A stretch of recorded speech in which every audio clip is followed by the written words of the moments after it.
Alhamdulillahirabbil alamin. Wal 'aqibatu lil muttaqin wa la 'udwana illa 'alaz zalimin.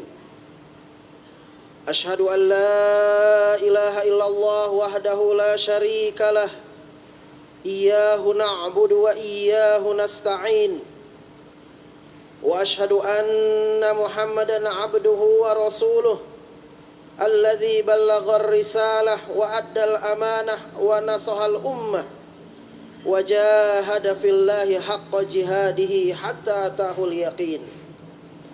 Allahumma fasalli wa sallim ala hadzal nabiyil karim wa ala alihi wa ashabihi wa man tabi'ahum bi ihsanin ila yaumiddin. Amma ba'd, fa ya ayyuhal hadiruna al-kiram, usikum wa nafsiya bitaqwallahi wa ta'atihi faqad fazal muttaqun. Wa qala Allah ta'ala fi kitabihil karim, a'udzu billahi minasy syaithanir rajim, ya ayyuhalladzina amanu taqullaha wal tanzur nafsum ma qaddamat lighad wattaqullaha innallaha khabirum bima ta'malun. Ikhwani kaum muslimin jamaah Jumat rahimani wa rahimakumullah.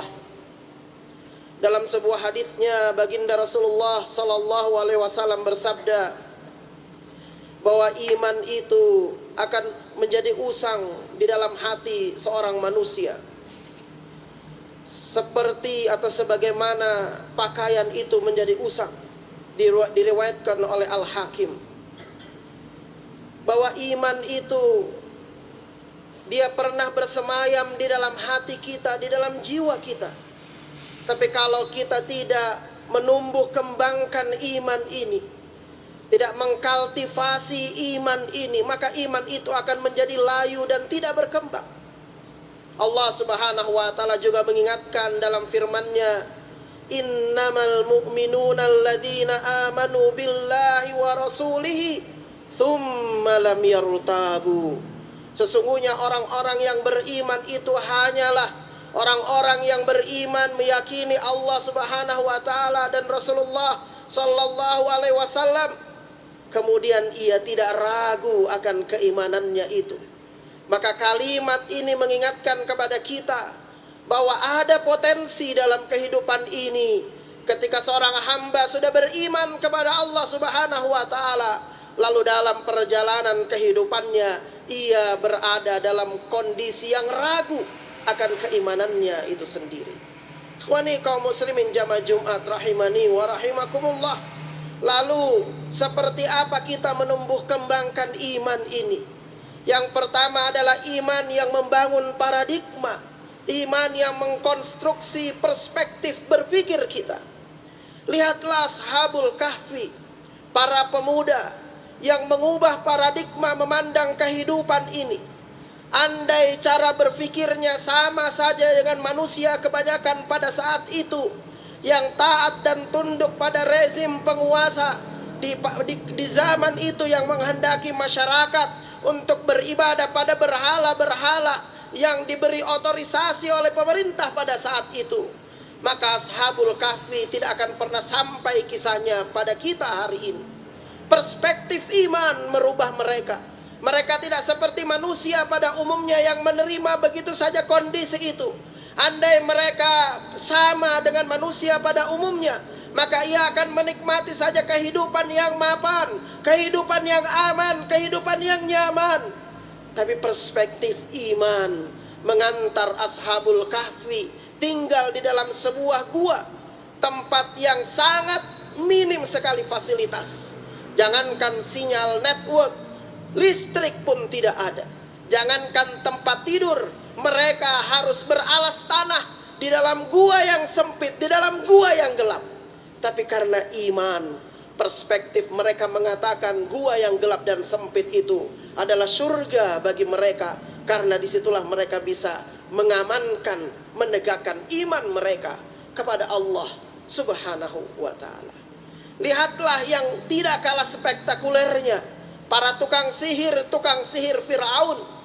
Ketika dalam bahasa kita diadakan uji publik untuk menguji apakah Nabi Musa alaihissalam itu memang utusan Allah subhanahu wa ta'ala, maka digelar uji publik. Disuruhlah para tukang sihir Fir'aun itu melemparkan tali-tali mereka yang seakan-akan berubah menjadi ular-ular yang akan memangsa Nabi Musa alaihissalam. Lalu Nabi Musa diperintahkan oleh Allah melemparkan tongkatnya, dan seketika tongkat itu berubah menjadi ular yang memakan ular-ular yang dilempar oleh tukang sihir Fir'aun. Lalu apa yang terjadi? Ikhwani kaum muslimin jamaah Jumat rahimani wa rahimakumullah. Tukang sihir Fir'aun itu tunduk dan mengatakan, amanna bi Rabbi Musa wa Harun. Sejak saat ini, hari ini, kami beriman kepada Tuhannya Musa dan kami beriman kepada Tuhannya Harun. Maka Fir'aun yang berada pada tempat dan waktu itu menjadi murka. Lalu ia mengatakan kepada tukang sihirnya itu, amantum qabla an adana lakum. Apakah kalian beriman kepada Tuhannya Musa, Tuhannya Harun, sebelum aku memberikan izin perintah kepada kalian? Fala uqatti'anna aydiyakum wa arjulakum min khilaf wa la usallibannakum fi judu'in nakhl. Fir'aun yang tidak menerima begitu saja pernyataan iman para tukang sihirnya, kemudian mengeluarkan pernyataan, aku akan memotong tangan dan kaki kalian secara bersilangan, kemudian aku akan salib kalian di atas pohon-pohon kurma itu. Disinilah iman membangun perspektif, mengkonstruksi paradigma. Ada shifting paradigm, ada paradigma yang berubah. Tadinya tukang sihir Fir'aun ini sangat taat dan tunduk. Bertahun-tahun lamanya mereka taat dalam perintah titah rajanya yang mengaku ana rabbukumul a'la, aku Tuhanmu yang paling mulia. Tapi ketika iman sudah hadir pada diri mereka, apa yang mereka katakan di hadapan Fir'aun? Faqdi ma anta qadi. Ya Fir'aun, tunaikan apa yang akan engkau lakukan kepada kami. Kau ingin menyalib kami, memotong kami secara bersilangan tangan dan kaki, silahkan. Faqdi ma anta qadi. Innama taqdi hadhil hayatad dunya.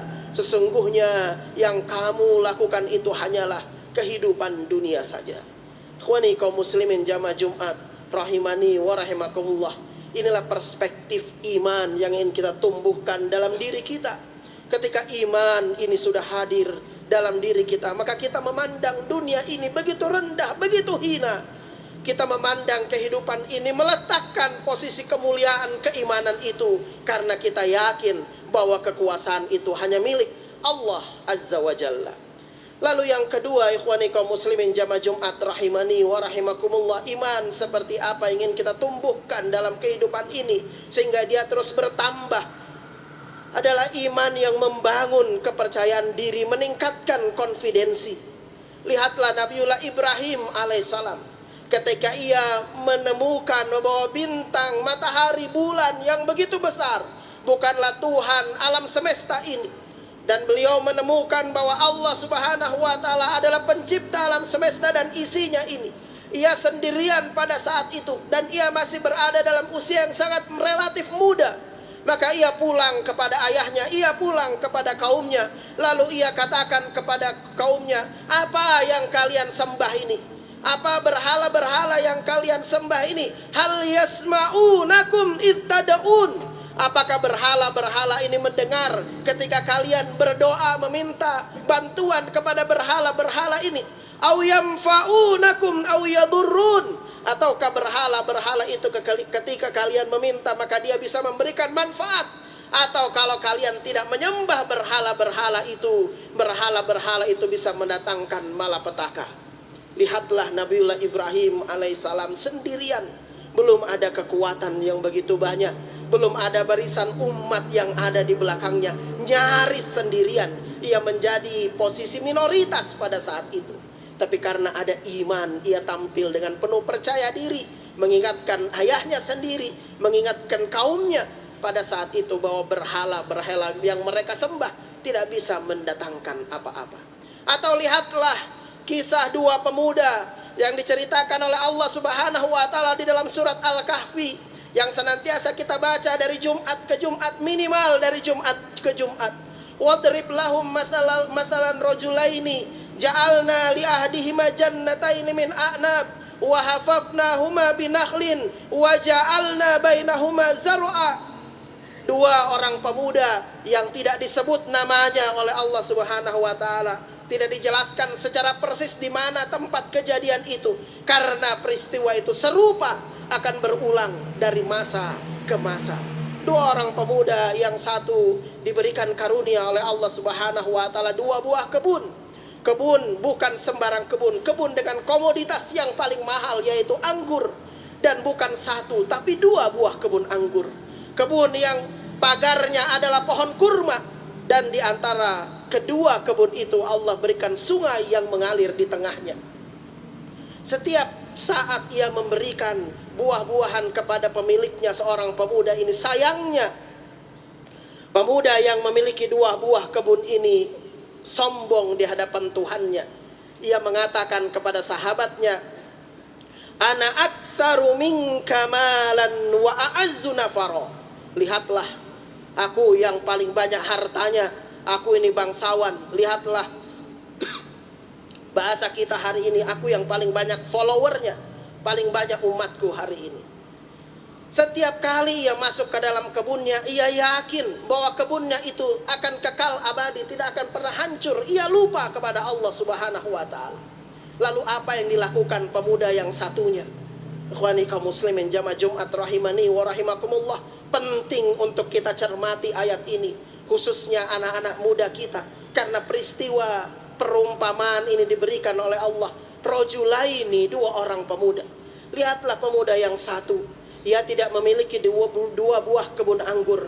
Bahasa kita hari ini, ia tidak sukses secara finansial. Ia bukan bisnismen yang memiliki cabang perusahaan di mana-mana. Kalau ia berdagang, nyaris dagangnya itu tidak berhasil. Jangankan dia mendapatkan keuntungan, mutar modal saja susah. Bahkan modalnya selalu habis. Tapi lihatlah, karena ada iman kepada Allah Subhanahu wa taala, melihat sahabatnya yang begitu pongah dengan kesuksesannya itu, ia katakan kepada sahabatnya, wa qala li sahibihi wa huwa yuhawiruhu, akafarta billadzi khalaqaka min turab thumma min nutfatin thumma sawwaka rajula. Apakah engkau ingkar kepada Tuhanmu yang telah menciptakan engkau dari tanah, kemudian menciptakan engkau dari air yang hina, kemudian Tuhanmu itu menyempurnakan engkau sebagai seorang pemuda hari ini yang sukses, cerdas, punya intelektual yang bagus, dan cerdas secara finansial. Kalau bukan karena iman, hampir mustahil ada pemuda yang secara sukses tidak pernah berhasil dalam bidang bisnis. Atau katakanlah pemuda yang pekerjaannya nyaris tidak berhasil, kawannya mendapatkan posisi yang begitu bagus pada jabatan-jabatan tertentu. Atau katakanlah anak-anak kita, pelajar-pelajar kita yang baru saja melempuh ujian untuk masuk perguruan tinggi, di perguruan tinggi ternama. Ibarat pemuda ini tidak masuk dalam perguruan tinggi unggulan yang dia inginkan, sementara kawan-kawannya masuk di tempat-tempat tersebut. Tapi karena iman, ia memiliki konfidensi, kepercayaan diri yang begitu tinggi. Ia ingatkan kawannya, akafarta billadzi khalaqaka min turab thumma min nutfatin thumma sawwaka rajula. Ikhwani kaum muslimin jamaah Jumat rahimani wa rahimakumullah. Lalu iman seperti apa yang ingin kita tumbuhkan? Iman yang membangun daya tahan, iman yang meningkatkan resilience, daya tahan kita dalam kehidupan ini. Lihatlah Nabi Yusuf alaihissalam dilemparkan ke dalam sumur, diperjualbelikan sebagai seorang budak, masuk ke dalam rumah yang begitu megah, tapi ia tidak mendapatkan kemuliaan. Justru ia difitnah oleh majikannya, dan ia merasakan dinginnya sel penjara. Tapi itu tidak membuat Nabi Yusuf lemah dan berputus asa. Bandingkan dengan anak-anak kita, generasi yang oleh para ilmuwan hari ini, teori psikolog mengatakan mereka adalah generasi strawberry, generasi yang begitu lemah dan rapuh. kena senggol sedikit saja sudah kena mental. Lihatlah Nabi Yusuf alaihissalam, kalau bukan karena iman, beberapa ujian, berbagai macam ujian dalam kehidupannya akan membuat ia rapuh, terjatuh, inferior dan putus asa. Tapi justru dari surat Yusuf, Allah menitipkan satu kalimat lewat lisan Nabi Yakub alaihissalam, ayahnya, menyampaikan kepada kita, la tai'asu mir rauhillah, jangan pernah berputus asa dalam kehidupan ini. Lihatlah Nabiullah Ibrahim alaihissalam yang kita ceritakan tadi, ketika ia diusir dari ayahnya dan masyarakat kampungnya pada saat itu. Kemana destinasi ia akan pergi? Tidak ada. Tapi apa yang ia katakan? Dia yakin kepada Allah subhanahu wa ta'ala, alladzi khalaqani fahuwa yahdin. Dialah Allah yang menciptakan aku, dan dialah Allah yang akan memberikan aku petunjuk jalan yang lurus. Walladzi huwa yut'imuni wa yasqin. Aku diusir oleh ayahku dari rumah, aku diusir oleh masyarakat kampungku. Mungkin aku tidak akan mendapatkan jatah beras lagi, aku tidak akan mendapatkan jatah makan lagi, bahkan dari ayah kandungku sendiri. Tapi aku punya Allah, alladzi yut'imuni wa yasqin. Dialah Allah yang memberikan aku makan, dan dialah Allah yang memberikan aku minum. Kalaupun aku tidak dapat makanan, kelaparan, sehingga aku jatuh sakit, wa idza maridtu fahuwa yashfin. Kalau aku jatuh sakit, aku punya Allah, Allah yang akan menyembuhkan aku. Walladzi yumituni tsumma yuhyin. Kalaupun karena penyakit itu aku mati, yang menentukan kematianku itu adalah Allah, dan Allah juga yang kelak akan menghidupkan aku, karena kematian itu bukan ujung dari kehidupan ini. Walladzi atau mau ayaghfirali khati'ati yaumaddin. Dialah Allah yang aku sangat berharap ampunannya pada hari kelak manusia dibangkitkan. Ikhwani kaum muslimin jamaah Jumat rahimani wa rahimakumullah. Iman seperti inilah yang ingin kita bangun dalam diri kita. Iman yang mengkonstruksi perspektif kita, cara kita memandang kehidupan ini. Kita punya Allah subhanahu wa ta'ala. Kita akan berjalan gagah dan mulia di hadapan siapa saja di permukaan bumi ini. Iman yang membangun kepercayaan diri kita. Iman yang membuat kita tampil di hadapan saudara-saudara kita, di hadapan sahabat-sahabat kita. Apapun profesi kita, ketika kita ingin menyampaikan kebenaran, kita akan menyampaikan kebenaran itu dengan penuh kepercayaan diri, karena iman yang terbangun dalam diri kita. Dan tidak pernah kita merasa lemah, tidak pernah merasa kita inferior, tidak pernah kita merasa putus asa, karena iman yang kita miliki memberikan kita keyakinan dan kekuatan bahwa ada Allah yang akan senantiasa menolong hambanya yang selalu mendekat kepada Allah subhanahu wa ta'ala.